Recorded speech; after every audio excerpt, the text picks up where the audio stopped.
these people have the dubious distinction of being survivors of pick your tragedy, and it's unfortunately that you have to actually talk that way.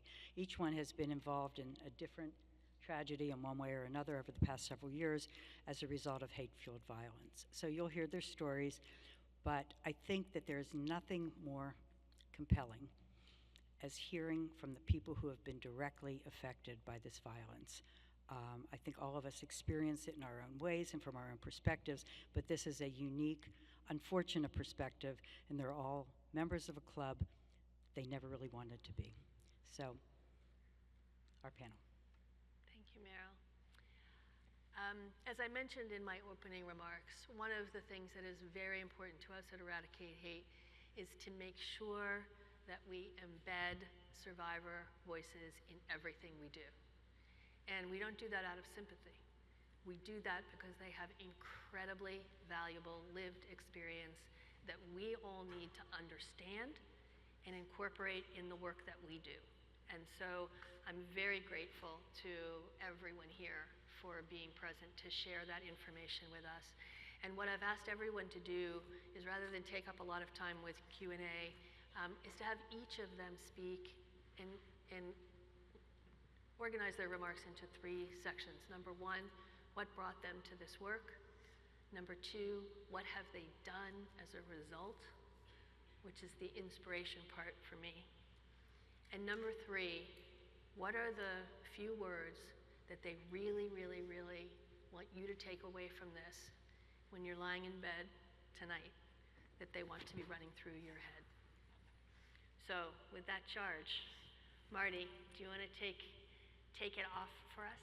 Sure. Thank you, Lauren, and thanks everybody for being here and giving us the opportunity to give over some things to you. So what happened to me and everybody else here in Pittsburgh that were in the synagogue on October 27th, 2018 was horrible. It was terrible, perhaps beyond measure. But I did not want to let only the terrible, the horrible aspect of that be what came away from that. So doing these things is a way to try to make something good come from something terrible.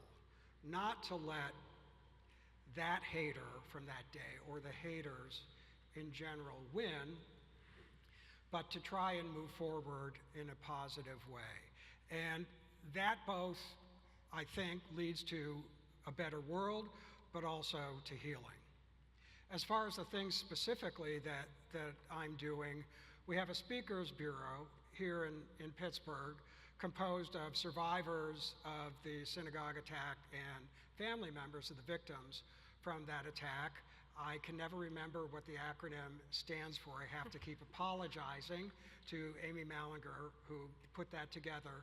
But we have the Speakers Bureau, and we go out and we talk in large part to school groups, young people, and try and give over to them the nature of hate and just how corrosive that is, and to try and help them understand how kindness and love and understanding are the way forward. And that is tremendously rewarding, and we all hope that we make a difference.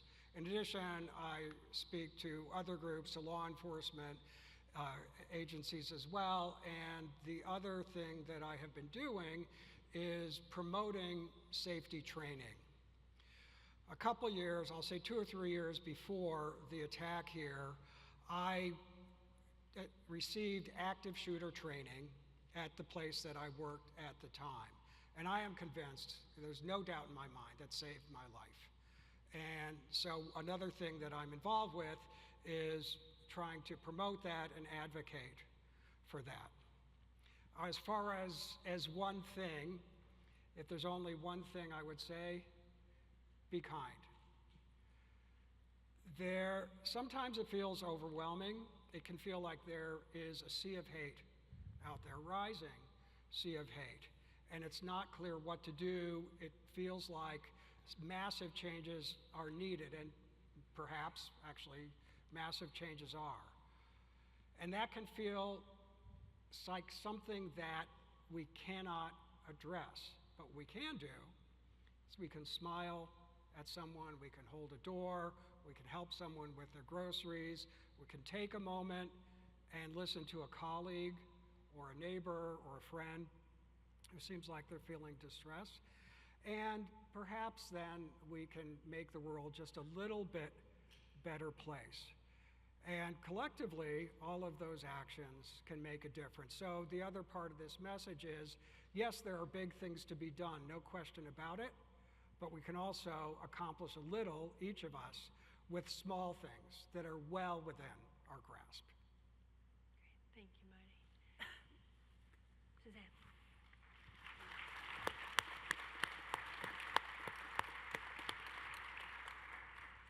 Thank you, Marty. Wanted to start by just saying thank you for this opportunity to be here to share the stage with you all and with you. On February 10th, 2015, my baby brother Dlia, his wife of 6 weeks Yusur, and her baby sister Razan were murdered execution style in their Chapel Hill home by their neighbor because they were Muslim. The police issued a premature statement repeating the murderer's claim that it was a parking dispute. The Muslim community, nationally and globally, was outraged. Still in scrubs, I gave a press statement urging a federal hate crime investigation. Dia's cell phone recording later revealed the truth. They were executed at their dinner table. This was not about parking, but the deadly intersection of white supremacy, Islamophobia, and unchecked gun laws. As a physician, an academic, a researcher, and most importantly, a grieving sister, I couldn't understand. How? Why? How could hate be so powerful it leads to murder? How do we do this to one another? The ADL's pyramid of hate provides a framework that was helpful to understand. At the base are implicit biases and microaggressions, which escalate to systemic discrimination, to violence, and ultimately genocide. In other words, when we otherize people, we dehumanize them, which then allows us to justify something like violence or even an eradication of an entire population. The families founded our Three Winners Foundation, where we raised awareness about the rising tide of Islamophobia, moving hearts to shift policy. I've spoken out in the media, I've sat at roundtables with Presidents Obama and Biden, and with Second Gentleman Emhoff on White House policy to counter Islamophobia as he had done on anti-Semitism. We supported the production of the documentary 36 Seconds, Portrait of a Hate Crime, that covers this story in depth for those who are interested.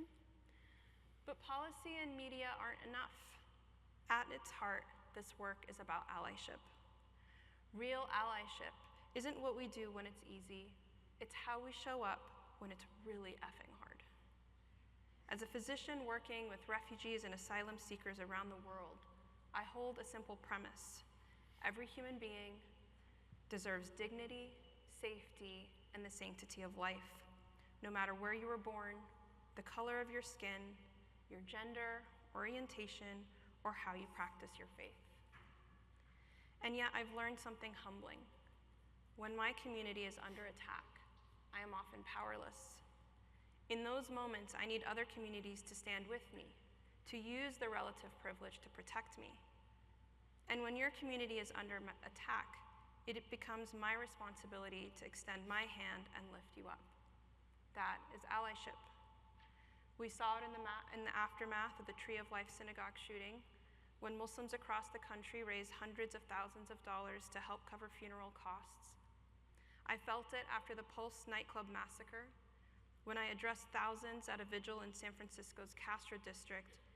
Weeks later, a retail associate recognized me, tears in his eyes, and thanked me for standing with him. We embraced, we ugly cried. It was beautiful, and I was reminded that allyship, at its core, is profoundly human. I'm mindful that I'm sitting on a panel of survivors, and it would be amiss not to touch on the ripple effects of trauma. To this day, I still have nightmares searching for my baby brother, only to be jolted awake with the knowledge he was murdered. When I saw him in his casket, I've done this a million times, guys, and it never gets easier, with a round gap in his teeth, I learned that the 8th and final bullet was to his mouth. 10 years later, my body is still in denial. So you can perhaps begin to understand just how painful, triggering, and at times despondent I feel, having lost multiple family members in grotesque acts of violence, dedicating my life to speaking out against hate in all its forms, yet still living in a climate where Islamophobia remains a socially, politically, and frankly, profitable form of bigotry. I speak against Islamophobia, xenophobia, anti-Semitism, anti-Palestinian racism. What I've learned from this work is that my brother's fate was tied in with the anti-Semitism that we've seen and with the anti-Palestinian racism that we're seeing. Hate begets hate unless it's called out and exposed to the light. That is why I have raised the alarm that we are standing at the pinnacle of the pyramid of hate, bearing witness to genocide. And yet I too have been targeted, threatened, attacked for daring to speak these truths. Every engagement takes its toll, but this work is not optional for me or the communities I belong to that remain under attack. What sustains me is a simple, unshakable belief that at our core, humanity is good. We are good. So I ask you, where is the allyship we all desperately yearn for and need? True allyship is not solidarity when it's convenient. It is showing up when it's hard, when it's costly, and when others remain silent. I'll leave you with Dr. King's words. In the end, we will remember not the words of our enemies, but the silence of our friends. Because we are allies and friends here, I know we can do the work and ensure that those words don't apply to us. I will remember each of you as allies and friends in our battle against hate-fueled violence, and I hope you remember me the same. Thank you.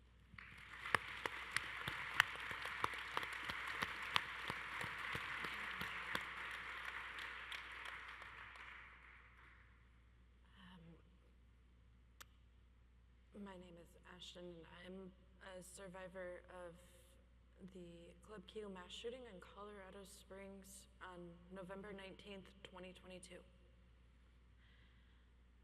That night, there was so many things that went wrong for us.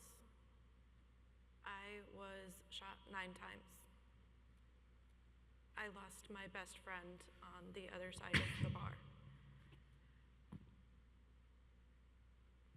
Words can't describe what happened in the aftermath, the hate that we faced, or what we really went through. I've dedicated all of my anger and rage and any emotion that comes in that to trying to fix a very broken system for everything that went wrong for us. I'm finishing my degree with specialty in crisis management, trying to help train law enforcement on how to handle hate crimes and move forward with fixing the wrongs that were done. I've been doing a lot more speaking and meeting amazing people and survivors along the way. And this strength is kind of what helps me continue. I don't have a lot to say. I'm still new to this. But the one thing I can ask from everybody is this doesn't end 3 days after. It doesn't end 6 months after. It doesn't end 2.5 years later. I'm still struggling with things, and the support that I had in the beginning is no longer there.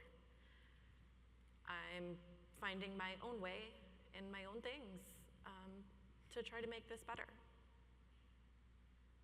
But I would ask that everybody, if you want to step in the beginning, then you need to be there down the road and make sure that you're there for the long haul. Do not forget the victims and the survivors and their families. My personal opinion is if you don't want to be there in the long haul, then please try to avoid stepping in because we have enough to deal with.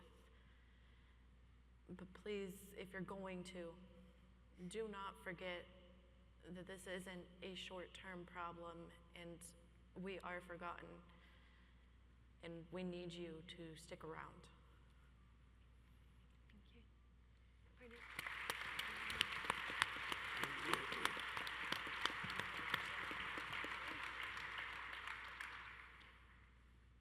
Party? Oh, that surprised me. I thought we were going over here. Thank you, Laura, and thank you all. I want to start by expressing gratitude. 2012, a white supremacist gunman walked into the Sikh temple of Wisconsin in Oak Creek, murdered my father and 6 others before he took his own life after he got into a firefight with law enforcement that responded that day. When we think about survivors in action, and I think I echo what we're saying here, is that we don't have the ability to opt out. That day, my father lost a gunfight by trying to attack this person with a knife, with whatever he had in his hand. He would eventually lose that fight, but it's all up to all of us if he loses that war. It's up to every one of our families that have lost, that we all do the work, that you all do the research, that you all commit yourself to creating better policies, and whatever capacity of work you do, we all address this hate. And I think, when I think about survivors in action, for me personally, it was that day we're thinking about protocols. We're thinking about how do we bury the ones we just lost? How do people pay for the expenses? How do we get some of the fathers who were here on visas, how do we get their family over here? How do those family members speak English? This is their introduction to America, that their loved one was killed in a racist hate attack. At that time, in 2012 again, there was a reluctancy to call this a hate crime. Although the shooter in our situation, I'm a former cop, I'm used to saying suspect. The shooter in our situation was draped up and down with white supremacist tattoos. He was known to the SPLC, the ADL, the FBI, as a known threat. And yet there was still a reluctancy after he killed 7 people and then took his own life to call it a hate crime. And I say that to say that we have come so far. This field has come so far. And you're to credit for that. The people that have done this work are to credit for that. And so we share this bond. Right before this, we kind of had a conversation upstairs with survivors, and we were helping to create policies. Daphne, Dawn, other folks that are here leading this. So everyone, there's a lot of people up here were in that same discussion. For 2 hours, we talked about what we're talking about right now, and it's intimacy. And some people shared the horrific aftermath of having to share an ambulance with the same person who did the shooting, as they were injured and as they were hurt. There's been great response, and there's been horrible response, and everything in between. And as we were sharing that, a lot of heartache, and I kept thinking to myself, I just want to go downstairs and grab a cup of coffee because we're so tired. You're tired.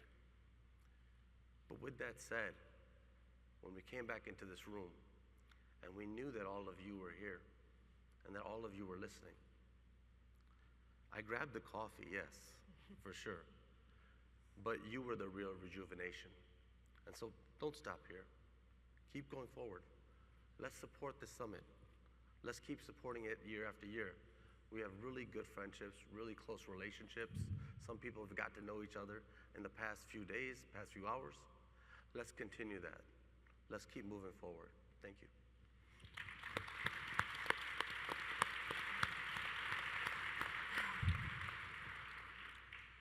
On August 4th of 2009, I was at LA Fitness in Pittsburgh when a guy who did not like women because they wouldn't give him any attention decided to go to a classroom and kill 3 and injure many others. Luckily, I was not in the classroom that night, but I did see the gunman. I dead looked him in the eyes and rolled my eyes at him because I didn't want his attention that night. I carried that guilt for me for a long time. After the shooting, we weren't given anything. We were told, "You weren't shot, you're fine."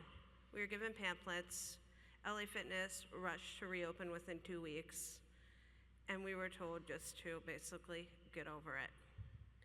So for 13 years, I buried this inside of me. I felt alone, deserted. I didn't know what to do until an incident at work happened, and then I reached out to Facebook and social media, and I found community. And with that community, I found the Resiliency Center of Vegas, and I also found the 1027 Healing Partnership.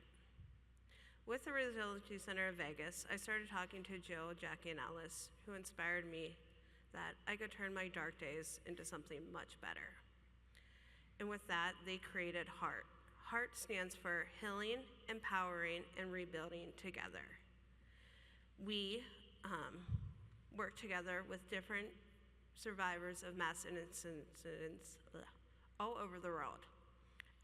We have peer mentors that work one-on-one with each other. We as survivors know how survivors feel. It's hard to describe how you can feel to friends, relatives, or anyone, but you can rely on another survivor to know exactly how you're feeling, especially when another incident comes up, or just life in general. For our mentor work, we have 2 licensed therapists that help us in times of crisis or just in general needs where we don't know how to answer our peers. We also have programs such as First Tuesdays, where they bring in experts on a certain topic such as grief, loss, PTSD, or anything in between, how to deal with your family at the holidays, and they're all via Zoom, and they're all for survivors or families of survivors. And it's very nice to be able to log in and just listen to the impact of everyone. They also have a YouTube page where they put these. We also have 3rd Tuesdays and 4th Thursdays every month.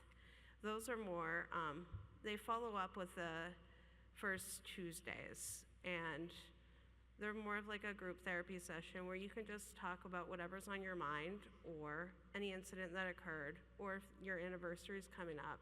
We're all there to support one another. I felt so alone after my incident happened, and I didn't want to be alone anymore, and that's why I decided to become the peer mentor, because I knew what it's like.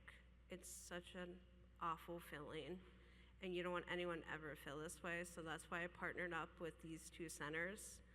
Also, at the Resiliency Center, they offer art, meditation, and different things online, and they're all via Zoom, so anyone from all over, as long as you're a survivor of mass violence or a family member, can log on and they can help you.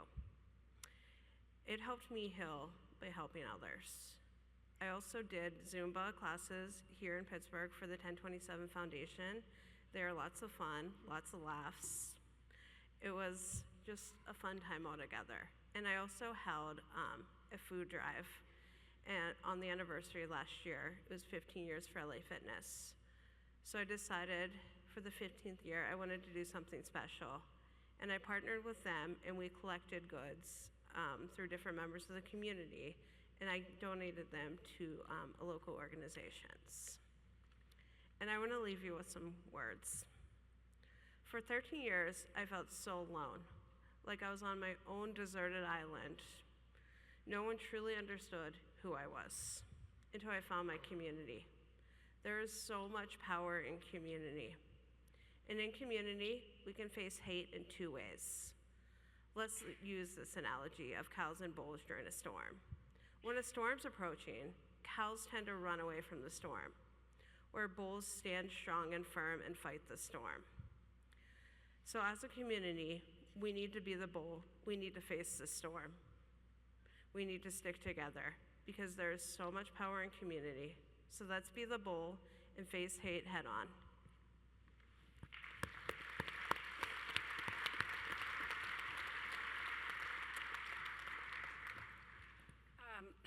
Good afternoon. I'm also honored to be here and want to acknowledge all the experiences of those of you who have shared before me and hope that there's some collective universality in what we've all shared that people can take away. And we saw from this morning that stories bring policy and practices to life, both in prevention and in recovery efforts. So I'm a survivor, clinician, educator, and consultant. I work as a consultant responding to mass violence on behalf of our federal government.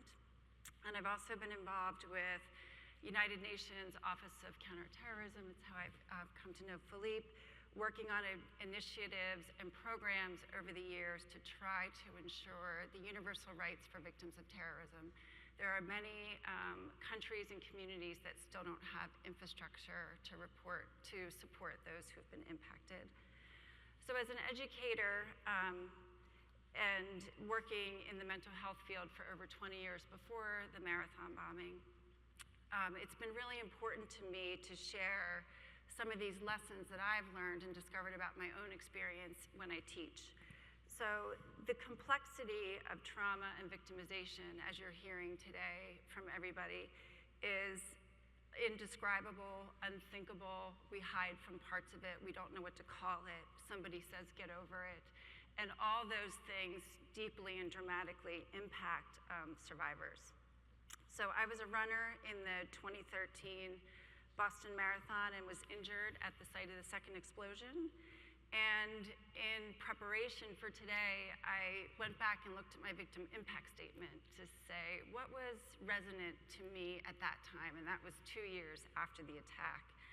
And I wrote a lot of the things that we're saying today. I'm not sure that I understand the totality of this. I don't know how to figure this out. I feel really vulnerable.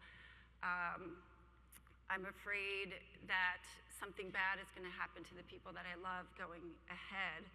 It's hard to describe. When will the hyperstartle and hypervigilance, when will that end? And I also wrote that for me, overcoming the emotional impact was much more challenging than the physical recovery.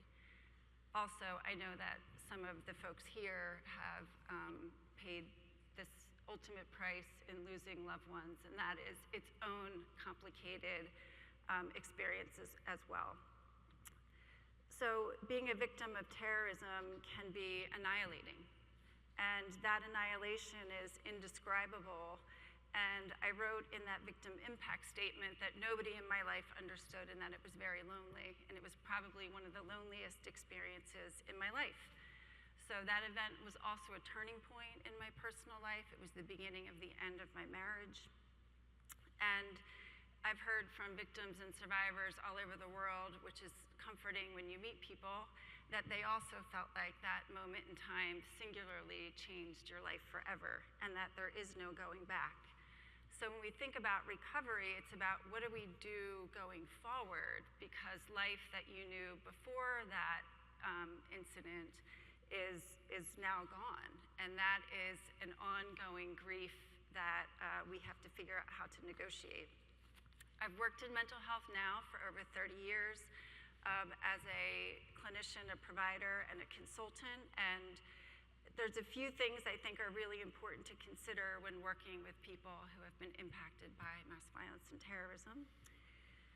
One would be that we are counting on you, the policymakers, the professionals, EMS, responders, planning, and to do it right, to know that it's complicated, to know that if you say you're lucky, you survived, get over it, you didn't lose this, you only lost that, that's only injuring people more.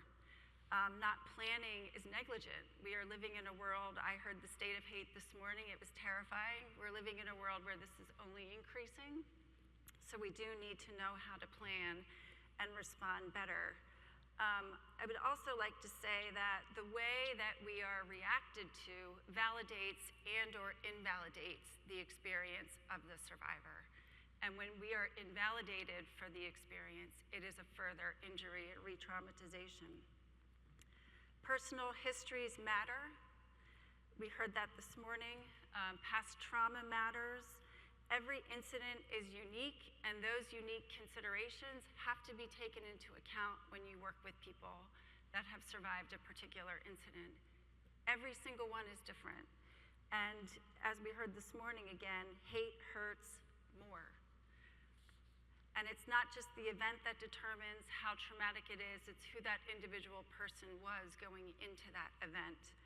So language and words matter, compensation matters, access to justice matters, and not being thoughtful about how those tasks are completed in the aftermath is essential. Last, I'd like to say that events like this ripple through not just the community where the attack happened, but well and deep into the world. I think everybody here relates to how it feels when you hear that something else has just happened to somebody else. As you were saying, all of a sudden as a survivor, you know what those people are now facing. And one of the easier things we can do to help people is to ask the right questions in the immediate aftermath, at the hospital, at the family assistance centers. Ask people, do you have social support?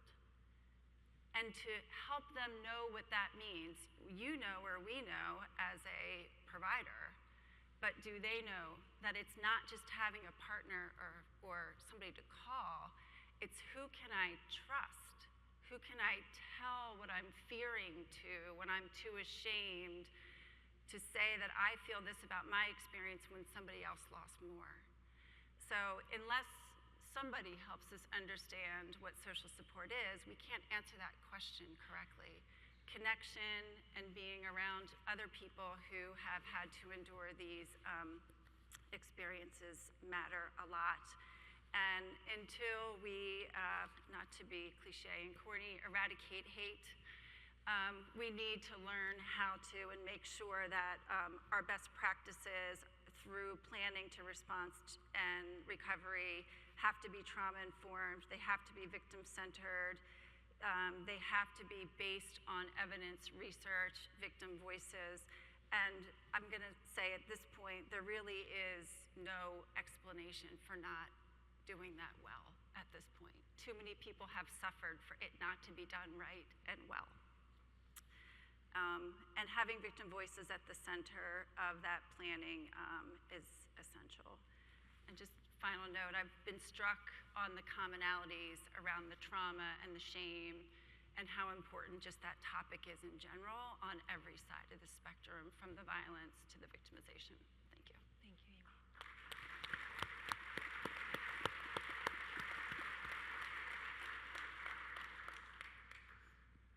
Good afternoon. I'm Reverend Sharon Risher, currently living in Charlotte, North Carolina.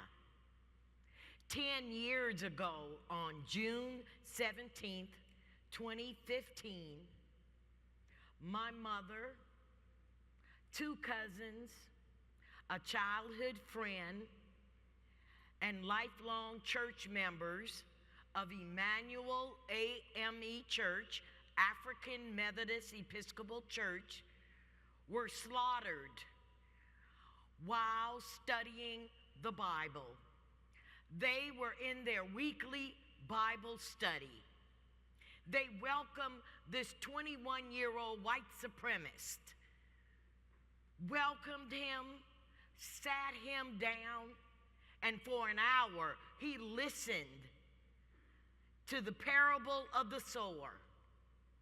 When it was time to dismiss, everyone gathered, holding hands with their eyes closed, and he began to shoot them down like they were animals. The city, the world was impacted that such a crime could happen in this historical black church that have stood for freedom and emancipation, its whole being in that church. At that time, I lived in Dallas, Texas. So I was not in Charleston. But 1,700 miles away, the impact of that horrific night traveled to my soul. Out of that, God has placed me into a purpose I call of politics.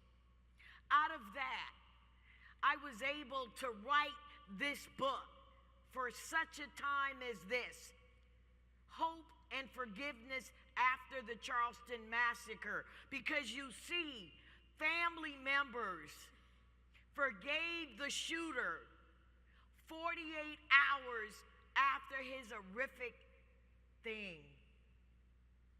Forgiveness didn't come so easy for me.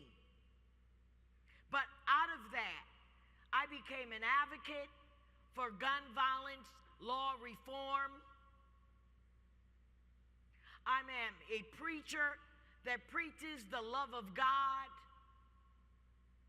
So I need each and one of you in this audience today.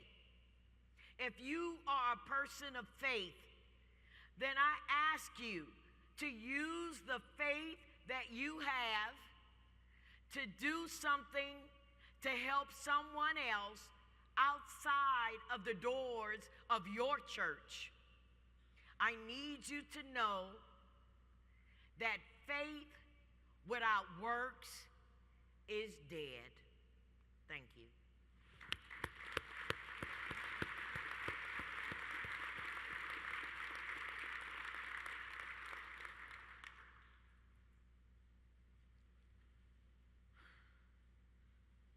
Thank you. Good afternoon. I should maybe say good evening for my biological clock because I'm coming from Brussels, Europe. I was invited here as the Special Advisor on Victims of Terrorism from the European Knowledge Hub on Prevention. And I want to really thank you to connect with Europe too. Violence, crime, hate, terrorism, they have no borders, but neither do victims. And it is such a really important matter to also connect worldwide among victims, and I want to thank you for this one. For me, my story began on the 22nd of March 2016 in Brussels. I was working since 27 years all over the world, and on that day, 22nd of March 2016, ISIS did terrorist attacks in Brussels, and my sister Fabienne was killed that day. It's really something difficult because it just, in a fraction of a second, arrives to you, and you don't know anymore, you don't understand what is happening. All the values of life, all the beliefs you have are just shattered away, and it's just, there are no words of what you feel. You just don't understand it also at that moment. My sister was also the only sibling. My parents are luckily still living today. I just thought, what do I have to do here? My first idea, or my first focus was, I have to support my family, my parents. And so I decided to stay, come back and stay in Belgium. Of course, this involved my wife, my kids, everyone. And then we try to understand what's going on, but you can't find the words. You try to go back to your life from before that event, but you can't go back. And all these things are so difficult to understand, to grasp.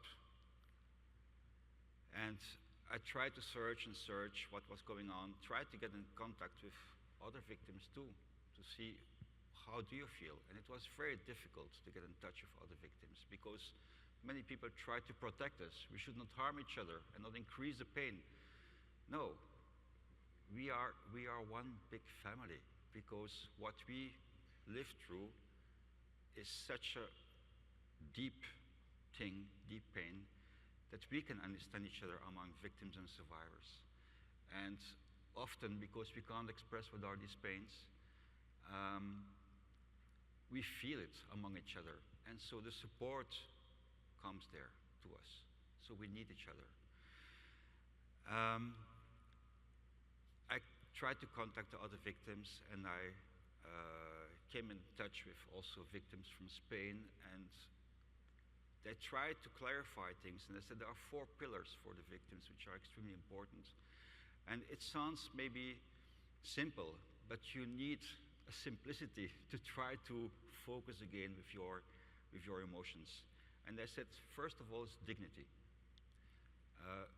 When we victims are touched, often the reactions we receive also from society hurts again further our dignity. But our dignity is our last pillar on what we try to be human.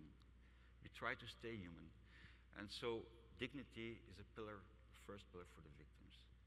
A second one is also truth. We want to understand what happened to us. Third one is justice. Justice needs to be done somehow. And the fourth one is memory. We should not be forgotten. And through this memory, I became in touch with European Victims Remembrance Day. It is one day a year that is organized by, in that time it was a Radicalization Awareness Network from the European Commission. And so it was wonderful because it's a day where all victims throughout Europe from all member states come together, and you see that you are not alone. You see this is in fact a huge family, how sad it could sound, but you have support from each other. And on that Victims Remembrance Day, I realized it's not about only being together, about having that Remembrance Day. It's about, first of all, creating awareness. We create awareness throughout society of what happened, of what is the result of violent crime, hate, terrorism. And next to awareness, we bring the source of education, because it's all about education. If you want to eradicate hate and violence, it's about education. And so from that moment onwards, I started to work with the Radicalization Awareness Network from the European Commission, and there was a group existing from victims of terrorism, and we really worked deeply on how can we work on prevention. It was a group that existed from practitioners, and after more than 10 years, 11 years of success, we changed it into the today European Knowledge Hub of Prevention, because we said, okay, we are all practitioners. We connect the reality of what is happening on the field with the technocratic, if I can say it like this, studies on how to prevent violent extremism. And now on the European Knowledge Hub, we also integrated policymakers, because we need also policymakers, but also people from the academic world. So we grow, we become stronger, and we really try to work from the fundamental things of how to prevent violent extremism. I see the time is really passing by fast. What I realized was it's also about communication. Trying to understand what's going on, you should not be afraid to communicate also with the people with who you don't understand. I personally met foreign terrorist fighters in Syria to try to understand why do you do these things. It's not about restorative justice, forgiving, whatever. No, it's about understanding. First of all, I want to understand why, because only at these moments we can work on the source of the evil and work on prevention. And so my message is, keep communicating. The moment you stop communicating, you open the doors for violent extremism. Thank you.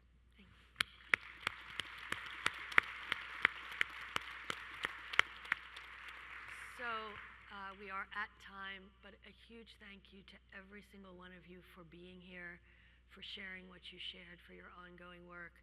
And if you are listening to this and you are a survivor, I wish you could feel the energy that I feel among these individuals up here and their reaction to one another. You can find community here and you can find hope here. And so if you are a survivor, come to us and be part of Eradicate Hate. Thank you for your attention and thank you all.